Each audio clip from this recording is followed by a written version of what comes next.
McGregor. Hi, my name is Deborah McGregor, and I am an attorney, and I'm a constituent of Brian Birdwell in Waco, and I'm the executive officer of CareNet Pregnancy Center in Waco. Back in April of this year, I called to check on a client of ours that we had seen for a pregnancy test. She was 15 weeks pregnant, and she had decided to have an abortion. She answered the phone the morning that I called her from a hospital bed in Dallas, Texas, after she had undergone an abortion the previous day at the Planned Parenthood on Greenville Avenue. They had ripped and torn her uterine wall during a standard dilation and extraction abortion, and had severed a vascular bundle which led to a pint of blood accumulating in her abdominal cavity. She was wide awake during the procedure, knew when the abortionist perforated her uterine wall, screamed but was told to be quiet, and watched the doctor pull the baby from her uterus via ultrasound.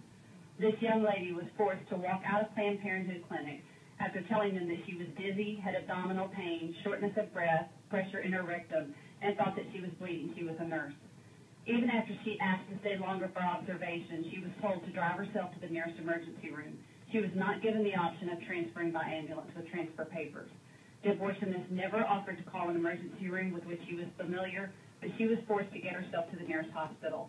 3 hours in an ultrasound and 3 physicians later, she was rushed into the OR for repair of her uterine wall, a partial hysterectomy. She's 24. In conclusion, the physician who performed the repair told her that she was very fortunate to be alive after that amount of time that it had taken her to get to the hospital and explain her condition. A similar case had occurred only 3 days prior and at that same abortion clinic, and that girl had died. And for those reasons, I've heard testimony about the transfer papers. Those don't work when they're not transferred and they're told to get themselves to the local ER. And also, as far as the need for the wide halls, those aren't needed possibly in a routine abortion, but they are needed in a routine complication suffered by an abortion. Thank you.